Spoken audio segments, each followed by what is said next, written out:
আসসালামু আলাইকুম। আজ আমি এই ভিডিওতে কথা বলবো কিভাবে আমাদের মস্তিষ্কের স্বাস্থ্যকে উন্নত করা যায় তা নিয়ে। মস্তিষ্ক আমাদের দেহের সবচেয়ে গুরুত্বপূর্ণ অঙ্গ। মস্তিষ্ক আমাদের চিন্তা, চেতনা, আবেগ, স্মৃতি এবং আমাদের দেহের সমস্ত কিছু নিয়ন্ত্রণ করে। বিভিন্ন গবেষণায় দেখা গেছে যে কিছু সহজ পদ্ধতিতে আমরা আমাদের মস্তিষ্কের স্বাস্থ্যকে ভালো এবং উন্নত করতে পারি। আজ আমি এই ভিডিওতেই তা নিয়ে কথা বলবো। যারা সাইকোলজি সম্পর্কে ইন্টারেস্টিং তথ্য পেতে চান, তারা আমাদের চ্যানেলটি সাবস্ক্রাইব করে রাখতে পারেন। চলুন শুরু করা যাক।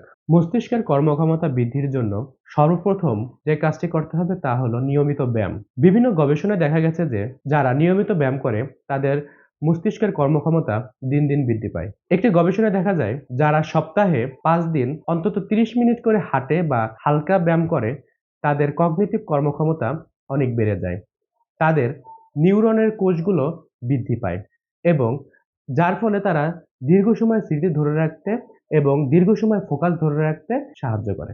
মস্তিষ্কের স্বাস্থ্যকে ভালো রাখার দ্বিতীয় পদ্ধতিটি হলো সুষম খাদ্য গ্রহণ করা।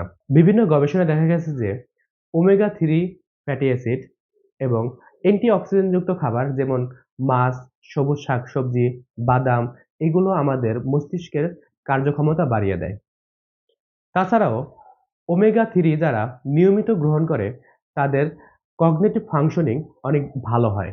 এছাড়াও ভিটামিন ই সমৃদ্ধ খাবার আমাদের মনোযোগ ধরে রাখতে এবং দীর্ঘদিন স্মৃতি ধরে রাখতে সহায়তা করে এবং আলঝেইমার নামক ডিজিজ প্রতিরোধে সহায়তা হয়। মস্তিষ্কের স্বাস্থ্যকে ভালো রাখার তৃতীয় পদ্ধতি হলো মানসিক চ্যালেঞ্জ গ্রহণ করা।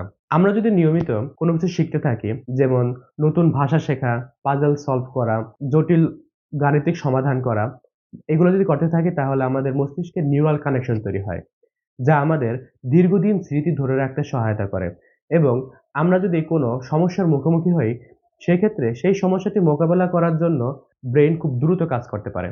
এতে আমরা খুব সহজেই নতুন নতুন প্রবলেমগুলো সমাধান করতে পারি। মস্তিষ্কের স্বাস্থ্য ভালো রাখার চতুর্থ পদ্ধতি হলো পর্যাপ্ত পরিমাণ ঘুমানো। একজন সুস্থ মানুষের ৭ থেকে ৮ ঘন্টা প্রতিদিন ঘুমানো প্রয়োজন। এতে আমাদের দেহের হরমোনাল সিস্টেম এবং আমাদের দেহের সমস্ত কার্যকারিতা বৃদ্ধি পায়। আমরা যদি নতুন কোনো কাজ শুরু করতে চাই, সেক্ষেত্রে আমরা অনেক সময় মোটিভেশন পাই না বা আমরা অনেক ক্ষেত্রেই ভিতর থেকে কোনো তাগিদ অনুভব করতে পারি না।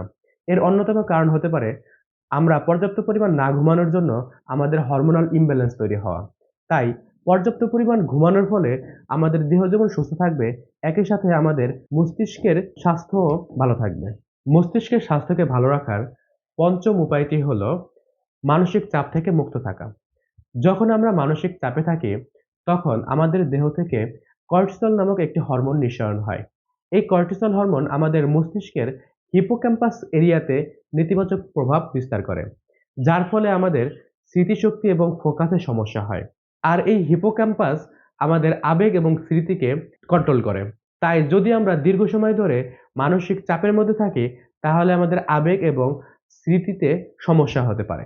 আর এই কর্টিসল হরমোনকে রিডিউস করা এবং হিপোক্যাম্পাসকে আরো উন্নত করার অন্যতম কৌশল হলো মেডিটেশন করা। মেডিটেশন আমরা বিভিন্নভাবে করতে পারি। যেমন যারা আমরা মুসলমান আছি তারা নামাজের মাধ্যমে তাদের মেডিটেশন হয়ে যায়। তাছাড়াও আমরা এক্সট্রা ভাবে বিভিন্ন ওয়েতে মেডিটেশন করলে আমাদের মস্তিষ্কের কোষগুলো আরো উন্নত হবে এবং আমাদের হিপোক্যাম্পাস এরিয়াটি আরো শক্তিশালী হবে, যার ফলে আমাদের আবেগ এবং স্মৃতি উন্নত হবে। আজ এ পর্যন্তই। আবার দেখা হবে অন্য কোনো ভিডিওতে অন্য কোনো টপিক নিয়ে ইনশাআল্লাহ। আসসালামু আলাইকুম।